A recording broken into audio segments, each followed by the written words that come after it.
March 21st, 1945, the morning sun had barely crested over the flat Texas horizon when the transport trucks rolled through the gates of Camp Fannin near Tyler, carrying their unusual cargo. Inside sat 47 German women, their faces gaunt, their eyes hollow with exhaustion and something deeper, the profound shock of capture. These were not soldiers in the traditional sense, though they wore the tattered remnants of Wehrmacht auxiliary uniforms. They were Nachrichtenfelfen communications helpers women who had operated radio equipment and telephone switchboards for the German military until Soviet forces overran their positions in East Prussia just weeks earlier. The women had endured a journey that defied imagination. First came the desperate westward flight from the advancing Red Army, then capture by American forces near the Elbe River, followed by interrogation centers in France, and finally the long Atlantic crossing aboard a Liberty ship. Now, on Texas soil, they descended from the trucks with trembling legs, many struggling to stand after the cramped journey from the port in Galveston. Their faces bore the universal expression of defeated combatants throughout history, a mixture of relief at surviving and terror of what came next. Lieutenant Colonel James Henderson, the camp commander, watched from his office window as the women were processed. A veteran of the North African campaign, Henderson had overseen thousands of male German posts during his tenure, but this group presented an unprecedented challenge. The Geneva Convention was clear about the treatment of prisoners, yet these women represented a category his training had never fully addressed. His orders from the War Department were equally clear: treat them with the same standards as male prisoners, ensure their security, and prepare them for eventual repatriation whenever the war in Europe concluded. Among the arriving prisoners was Marguerite Hoffmann, a 23-year-old from Hamburg whose husband served somewhere on the collapsing Eastern Front if he still lived. She clutched a small leather satchel containing her only possessions, a photograph of her wedding day, a Protestant prayer book, and a letter from her mother dated December 1944, before the firebombing had reduced their neighborhood to ash. Marguerite had volunteered for auxiliary service in 1943, driven by patriotic fervor and the promise of decent rations. Now, standing on enemy soil thousands of miles from home, that fervor had calcified into something harder, the survival instinct of someone who had watched too many friends die in the frozen chaos of retreat. The processing building smelled of disinfectant and institutional cooking, an odor simultaneously foreign and strangely comforting in its ordinariness. American WAC officers conducted the intake with professional efficiency, checking names against manifests, conducting medical screenings, and confiscating anything that might pose security risks. One by one, the women surrendered their few remaining possessions, received prisoner numbers, and were assigned to barracks in a specially designated section of the sprawling camp. The late March afternoon stretched long and uncertain before them, filled with whispered speculations in German about what their captivity might hold. As evening approached, the women settled into their new quarters with the resigned wariness of soldiers who had learned that survival meant adapting quickly to whatever circumstances presented themselves. The first 3 days at Camp Fannin passed in a fog of disorientation and cautious observation. The German women found themselves housed in wooden barracks that, while austere, exceeded anything they had experienced during the final months of the war. Each woman received a thin mattress, 2 wool blankets, and basic toiletries luxuries compared to the conditions they had endured while retreating through the devastated German countryside. Yet abundance bred suspicion rather than gratitude. Many believed this comfort represented a calculated psychological tactic, a softening before interrogation or worse. Sergeant Dorothy Vaughn, one of the American WKSNL assigned to oversee the female posts, noticed the prisoners' wariness immediately. According to records maintained by the National Archives, correspondence between Camp Fannin administrators and the War Department during this period reveals the challenges of managing enemy women prisoners. A letter dated March 24, 1945, notes the distinct cultural and psychological differences requiring adjustment in standard procedures. Vaughn, a former schoolteacher from Illinois, approached her assignment with pragmatic compassion, recognizing that fear transcended national boundaries. They watched us like we were predators circling, Vaughn would later recall in an oral history interview conducted in 1983. Every gesture, every word had weight. They expected cruelty because that's what they'd been conditioned to believe about Americans. The daily routine began establishing itself. Morning roll call at 6:30, followed by breakfast in a separate mess hall reserved for the female prisoners. The meals consisted of standard Army rations: oatmeal, bread, occasional fruit, adequate nutrition, but deliberately bland. Exercise periods in a fenced yard, supervised closely. Afternoon work assignments doing laundry and mending for the male POW population housed elsewhere in the camp. Evening roll call, then returned to barracks.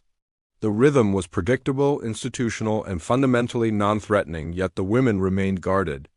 Marguerite Hoffman emerged as an informal leader among the prisoners, her education and composure earning respect from both captors and fellow captives.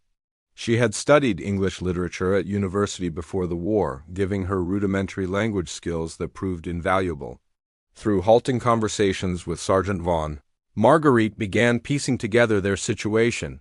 The war in Europe was nearly finished, Germany faced total defeat, and these American captors genuinely intended to follow the Geneva Convention standards. This last point seemed almost fantastical to women who had witnessed the collapse of all civilized norms during the war's brutal final phase. The psychological weight of uncertainty proved heavier than physical privation. What fate awaited Germany? Were their families alive? Would they face war crimes tribunals? The Nazi propaganda they had absorbed portrayed Americans as savage occupiers bent on vengeance. Yet the reality they experienced, brusque but fundamentally humane treatment, created cognitive dissonance that manifested in whispered debates during evening hours. Some women clung to increasingly desperate hopes that the Reich might somehow survive. Others, like Marguerite, began the painful process of accepting that everything they had believed and fought for had been built on lies. As the fourth day dawned, Lieutenant Colonel Henderson made a decision that would unexpectedly become a turning point in the prisoners' psychological adjustment to captivity. April 1st, 1945 Easter Sunday arrived with an unseasonable warmth that turned the Texas landscape into a riot of wildflowers.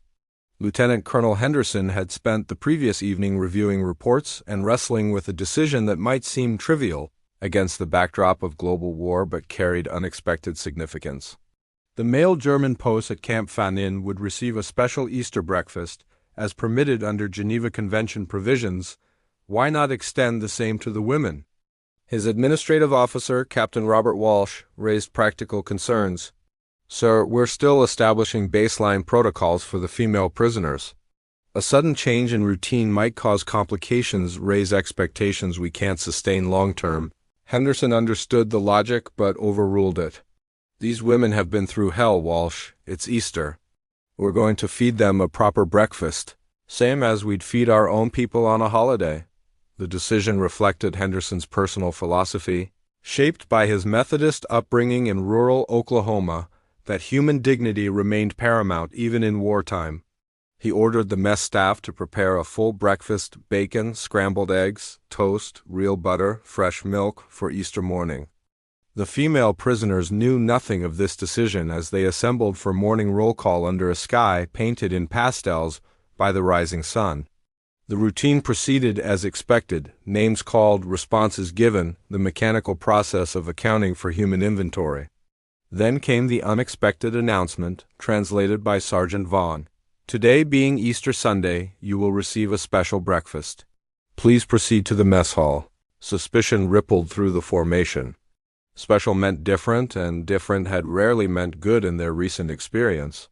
Marguerite Hoffman exchanged glances with Frieda Schaefer, a 31-year-old widow from Berlin whose cynicism had been forged in the ruins of that devastated city.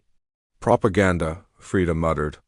"Americans will photograph us eating well, show the world how humanely they treat prisoners while our people starve."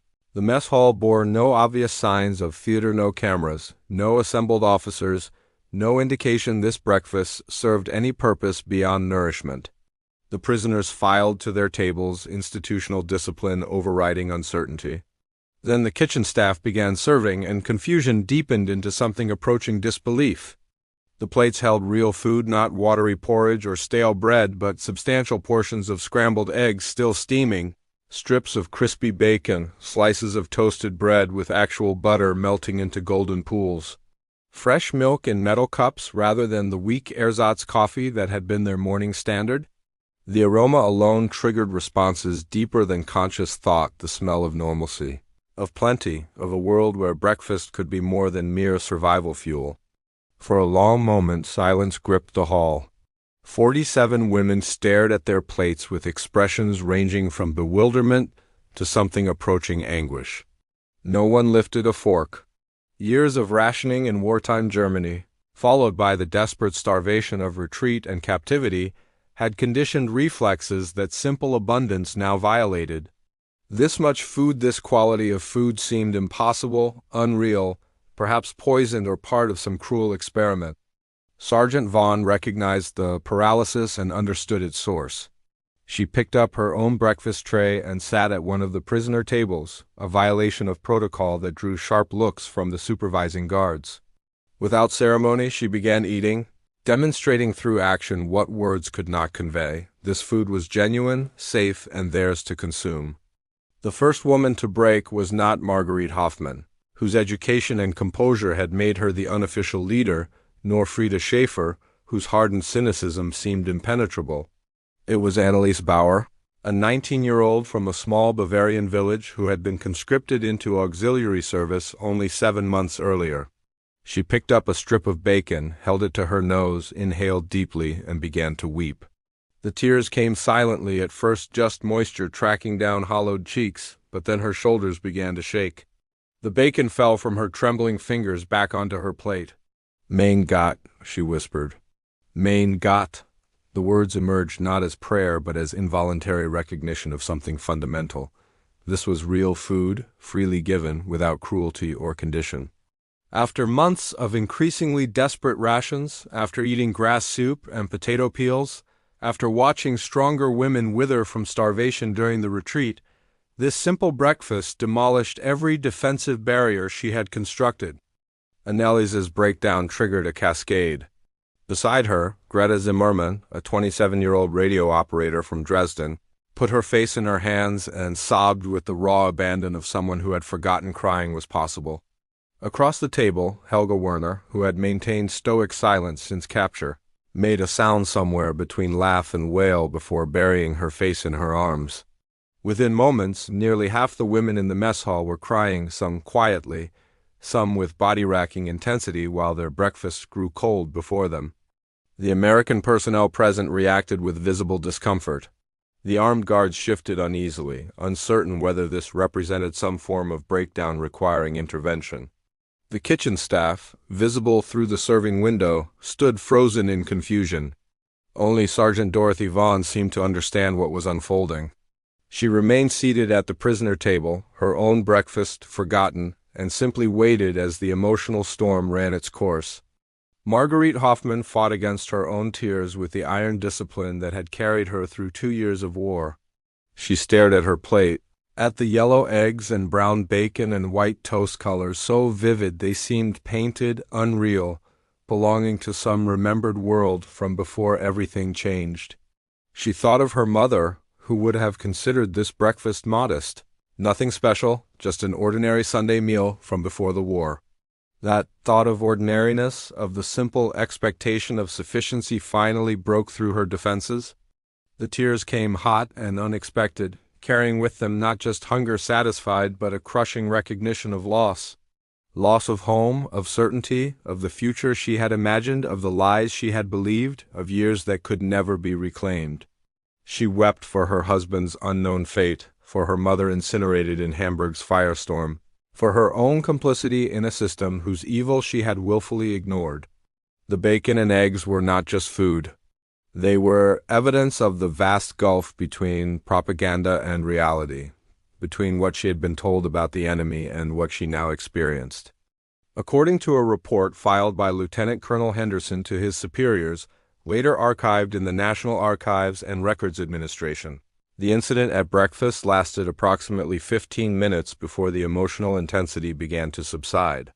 Henderson, observing from his office, chose not to intervene, recognizing instinctively that something profoundly human was occurring. Something the military protocol could neither address nor contain. Gradually the crying diminished to sniffles and shuddering breaths. Women wiped their faces with rough napkins, avoided each other's eyes, and confronted the cooling food before them. Frida Schaefer was the first to actually eat, lifting her fork with hands that still trembled slightly and taking a deliberate bite of scrambled eggs. The act seemed almost defiant in acceptance of reality over ideology. By late morning, word of the breakfast incident had spread throughout Camp Fannon's administrative staff, generating reactions that ranged from bewilderment to unexpected compassion. In the officers' club, over coffee and cigarettes, junior officers debated what the crying meant. Captain Walsh, Henderson's administrative officer, suggested it was simple hunger satisfied after prolonged deprivation. A chaplain, Captain Thomas Miller, offered a different interpretation. Sometimes kindness is harder to bear than cruelty. It forces you to confront what you've lost. Lieutenant Colonel Henderson requested and received permission to deviate from standard POW meal protocols for the female prisoners. Going forward, they would receive the same quality meals as the male German posts, which meant substantially better food than the minimal rations initially allocated. This decision aligned with Geneva Convention requirements but exceeded the strictly interpreted minimum standards. Henderson justified it in practical terms. Healthier prisoners required less medical attention and could contribute more labor, but his private motivations ran deeper. In the women's barracks that afternoon, an unusual conversation unfolded. Marguerite Hoffman, having regained her composure, found herself surrounded by fellow prisoners seeking to make sense of their morning's breakdown. They spoke in low voices, aware that walls had ears and that expressing certain thoughts could be dangerous even in captivity. Yet the shared emotional experience had created a temporary space for honesty. "I could not remember the last time I saw such food," admitted Greta Zimmerman, the radio operator from Dresden. "Perhaps Christmas 1942? My mother somehow acquired 2 eggs for the family 6 of us sharing 2 eggs. We thought it feast." Helga Werner, who had operated telecommunications equipment from a bunker near Königsberg until the Soviet advance forced evacuation, spoke with quiet intensity. "The bacon, the smell, it reminded me of my father's butcher shop before the war. Real meat, not the sawdust they mixed into sausage from 1943 onward." I had forgotten food could actually smell like food. The conversation turned inevitably to implications.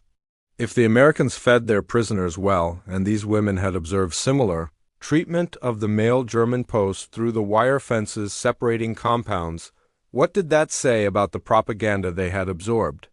Frida Schaefer, whose cynicism had been armor against hope, voiced what others feared to admit. Everything we were told was lies. The Americans were supposed to be monsters. But monsters do not waste bacon and eggs on enemy prisoners while their own children receive ration books. This recognition carried devastating weight. Accepting that American propaganda had exaggerated or falsified enemy behavior was one thing all sides engaged in such tactics. But acknowledging that the fundamental moral framework they had accepted, the justifications for total war and total mobilization, might be inverted, that calculation threatened the foundations of identity itself. Marguerite struggled with this realization throughout the afternoon. Her education gave her analytical tools that proved, in this moment, more burden than blessing. She recognized the cognitive dissonance and understood its implications. If the Americans were not monsters, then by extension, the cause she had served might not be righteous. And if the cause was not righteous, what did that make her? Not a patriot defending her homeland, but something far more troubling, a willing participant in crimes she had preferred not to see. The evening meal brought none of the drama of breakfast. The women ate their standard rations, still substantially better than what they had received during the war's final months with subdued attention, but something fundamental had shifted. The defensive suspicion that had characterized their first days in captivity began eroding, replaced by cautious acceptance that these particular Americans at least intended no harm beyond the necessary constraints of imprisonment. Sergeant Dorothy Vaughan observed these changes with professional interest and personal compassion. In her daily report to Lieutenant Colonel Henderson, she noted, "Psychological barrier has been crossed. Prisoners beginning to accept that humane treatment is genuine rather than manipulation. Recommend continuing current approach to facilitate adjustment and future repatriation preparation." April 8, 1945, 1 week after the Easter breakfast, the female prisoners had settled into a routine that bore increasing resemblance to institutional life rather than wartime captivity. The work assignments continued: laundry, mending, and basic maintenance tasks that kept them occupied without being exploitative. But the quality of their quarters had improved through small adjustments, additional blankets acquired, broken windows repaired, a weekly shower schedule established that used the base's proper facilities rather than makeshift arrangements. The male German posts, housed in separate compounds but visible during exercise periods and work details, had noticed the presence of female prisoners with intense interest. Camp regulations strictly prohibited fraternization between the compounds, but communication proved impossible to completely prevent. Notes passed through laundry bundles. Brief conversations during supervised work periods when both groups operated in proximity. Even shouted exchanges across wire fences despite prohibitions. The human need for connection found channels. These interactions revealed something unexpected. The male posts, many of whom had been in American captivity for over a year, had undergone their own psychological transformations.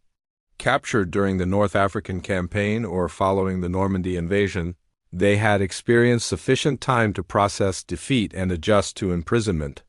They viewed the newly arrived women with mixture of curiosity and paternal concern, but also with pragmatic realism about Germany's fate that the women found both reassuring and disturbing. Through these illicit conversations, Marguerite learned that Germany's military situation had progressed from desperate to terminal. The male prisoners received occasional letters from home heavily censored, but sufficient to confirm what American newspapers reported. Soviet forces occupied Berlin, the Western Allies crossed the Rhine, the Reich contracted daily toward ultimate dissolution. This information, filtered through fellow Germans rather than enemy sources, carried credibility that official announcements lacked. Lieutenant Colonel Henderson faced unexpected pressure from other sectors of the camp regarding the female prisoners. Some of the American enlisted personnel, particularly those with wives or sisters back home, had developed protective attitudes toward the German women that complicated the necessary distance between captor and captive. Henderson addressed this in a staff meeting, reminding personnel that compassion was appropriate but familiarity was not. These women are enemy combatants being held under Geneva Convention provisions. Treat them humanely, but never forget they served the Nazi war machine willingly. Yet Henderson himself struggled with the complexities his stern directive implied. In his private correspondence with his wife, Martha, back in Oklahoma, he wrote, "The women here present dilemmas I never anticipated. They are educated, articulate, and as far as I can determine, were never party members or ideological fanatics, just ordinary people caught in extraordinary circumstances. How do we reconcile punishment with compassion? Justice with mercy? I find myself wishing these decisions belonged to someone with more wisdom than a farm boy from Tulsa who happened to become a lieutenant colonel." The transformation within the female prisoners' compound became evident in unexpected ways. Women who had maintained sullen silence began participating in limited English lessons that Sergeant Vaughn organized. They asked questions about America tentative at first, then with growing boldness. Was Texas representative of the entire country? How did American women manage homes and children during wartime? Was the food they received as prisoners actually typical of American standards? Each question represented a crack in the propaganda edifice they had inhabited. Frieda Schaefer, the Berlin widow whose cynicism had seemed impenetrable, underwent perhaps the most visible transformation. She began organizing informal German language classes for the younger American WAC personnel, an activity approved by Henderson as beneficial for both parties. Through teaching her native language, Frieda found purpose that transcended her prisoner status. She also discovered that American women were neither the degenerate creatures Nazi propaganda had portrayed nor the vengeful Amazons she had feared, but rather ordinary people performing their duties with varying degrees of enthusiasm and competence, human, in other words, just like herself. April 20th, 1945, Adolf Hitler's 56th and final birthday. Though the women in Camp Fannin could not have known it would be his last, brought an unexpected development that would test the psychological progress they had made. The Red Cross delivered the first mail from Germany since their capture, a batch of letters that had been delayed for weeks during processing and censorship review. 23 of the 47 women received mail. 24 did not. The letters themselves were artifacts of catastrophe, written on scraps of paper, often in pencil that had faded nearly to illegibility. They brought news that ranged from heartbreaking to devastating. Marguerite Hoffman received a letter from a neighbor in Hamburg, dated February 19, 45, informing her that her mother's body had been recovered from the rubble of their apartment building following a raid in mid-January. The neighbor apologized for the delay in writing, but explained that mail service had become irregular as the Reich collapsed, a euphemism that barely masked the disintegration of all civil infrastructure. Marguerite read the letter 3 times, sitting on her bunk while afternoon light slanted through the barracks windows. Her mother, Keith Hoffman, had been 61 years old, a schoolteacher who had taught children their letters for 35 years before retirement. She had survived the catastrophic firestorm bombings of 1943 only to die in the war's final months, crushed by falling masonry when her building took a direct hit. The letter concluded with the neighbor's postscript, "Your mother spoke often of you. She kept your photograph beside her bed until the end. She was proud of you, Marguerite, even when she questioned the war itself." That final sentence contained depths of meaning that Marguerite found almost unbearable. Her mother had questioned the war, had seen through the propaganda, recognized the madness, perhaps even understood the moral bankruptcy of the regime, but had loved her daughter anyway, despite Marguerite's service to that regime. The convergence of loss and implicit forgiveness proved more painful than either would have been separately. Greta Zimmermann's letter brought different but equally devastating news. Her husband, an infantry officer, had been killed during the Soviet offensive into East Prussia in late January. The letter came from his commanding officer, written in the formal, stilted language of official condolence, but including a personal addition, "Your husband died bravely," covering the retreat of his men. In these final days, such actions define who we remain despite everything else we have become. The women who received no letters faced their own particular agony. Not knowing was worse than knowing. Was no news good news, or did it mean that everyone they loved was dead, displaced, or unable to communicate? The silence suggested erasure, the possibility that the world they had known no longer existed in any recognizable form. That evening, the barracks atmosphere was thick with grief. Some women wept openly. Others retreated into numb silence. Frieda Schaefer, who received a letter from her sister confirming that their childhood home in Berlin no longer existed, the entire neighborhood now. Rubble surprised everyone by organizing an impromptu memorial service. Speaking in German, with Sergeant Vaughn's permission, she led a simple ceremony acknowledging their losses and honoring the dead.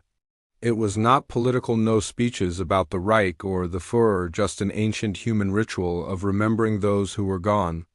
Sergeant Vaughn attended the ceremony, standing respectfully at the back of the barracks.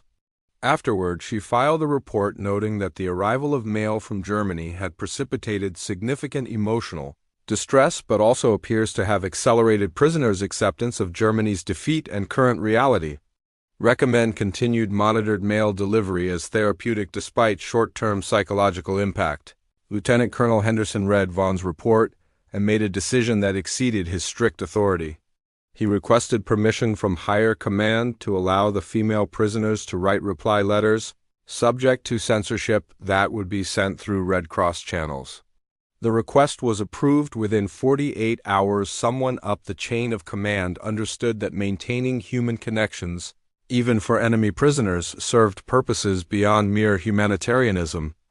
May 8, 1945 Victory in Europe Day arrived at Camp Fannin, not with celebration in the female prisoners' compound, but with stunned, complicated silence. The war in Europe was over. Germany had surrendered unconditionally. The Third Reich, which was supposed to last 1,000 years, had collapsed after 12 years of existence, leaving behind a continent in ruins and a moral catastrophe that would take generations to fully comprehend. The American personnel celebrated with restraint, conscious of the defeated enemy in their midst. In the officers' club, Lieutenant Colonel Henderson raised a glass of bourbon and offered a toast to the boys who brought us this far, and to those who won't make it home. The celebration felt incomplete with the Pacific War still raging, but Henderson recognized the significance of this particular ending. The Nazi regime, its evil now fully exposed through the liberation of concentration camps, had been destroyed. That achievement justified the sacrifices, even as it raised uncomfortable questions about what came next for the millions of Germans who had served, supported, or simply endured that regime. In the female prisoners' compound, Marguerite Hoffman sat on her bunk and tried to process what unconditional surrender meant for her personal future. Repatriation would eventually occur, but to what? The letters from Germany painted pictures of devastation beyond comprehension. Hamburg was rubble. Dresden had been incinerated. Berlin was a battlefield. The entire infrastructure of German civil society had been pulverized. Where would she go? Who would she become in whatever emerged from the ruins? The question of complicity weighed heavily. The full horror of the Nazi regime's crimes had become undeniable through the American camp newspapers that now circulated in the prisoners' compound. Photographs from liberated concentration camps, testimonies from survivors, evidence of systematic mass murder that exceeded propaganda exaggeration or fevered imagination. These revelations forced confrontation with terrible questions. How had they not known? How had they convinced themselves the rumors were enemy lies? What did it mean to have served, even in auxiliary roles, a regime capable of such evil? Frieda Schaefer wrestled with these questions more publicly than most. During an evening discussion, she spoke with raw honesty. I told myself I was just doing communications work, just helping the army function. I was not political, I was not a party member, I was just surviving and serving my country. But the army I helped function built those camps. The orders I had transmitted enabled those crimes. How do I live with that knowledge? No one had answers, but the willingness to ask the questions marked transformation. These women had entered Camp Fannin as defeated combatants still clinging to remnants of national identity and defensive pride. The simple breakfast of bacon and eggs had begun cracking that defensive shell, revealing the frightened, grieving, morally compromised human beings beneath. The subsequent weeks had accelerated that process through humanizing interactions with their captors, through devastating news from home, and through forced confrontation with their regime's crimes. Sergeant Dorothy Vaughan observed these transformations with professional satisfaction and personal ambivalence. In her final report before rotation back to the States, dated June 1, 1945, she wrote, "The German female posts at Camp Fannin have undergone significant psychological evolution during their captivity. Initial defensive hostility has given way to acceptance of defeat and beginning stages of moral reckoning with Nazi Germany's crimes. The Easter breakfast incident, while seemingly minor, appears to have been the catalyst for this transformation, demonstrating through simple human kindness that Allied propaganda was closer to truth than Nazi propaganda. These women will return to Germany carrying with them evidence that the American enemy was more humane than their own government. Whether this lesson influences Germany's reconstruction remains to be seen. By summer's end, repatriation processes began. The women would return to Germany in phases, released to occupation zones to rebuild their shattered country and their shattered lives. Marguerite Hoffman, standing in line for transport back to Bremerhaven, carried with her the leather satchel she had clutched upon arrival, still containing the photograph and prayer book, now joined by letters from home, a few personal items accumulated during captivity, and something intangible but profound.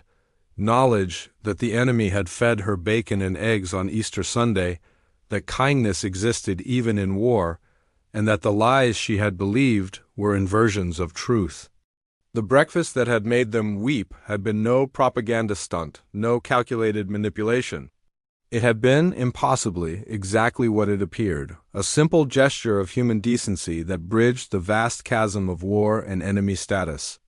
Sometimes, in the wreckage of terrible things, the smallest acts of goodness carried the most weight, precisely because they testified to something that transcended politics and nations and ideology, the stubborn persistence of basic humanity even when everything conspired to extinguish it. That lesson, learned over bacon and eggs in a Texas POW camp, would follow these women through the difficult decades of rebuilding that lay ahead.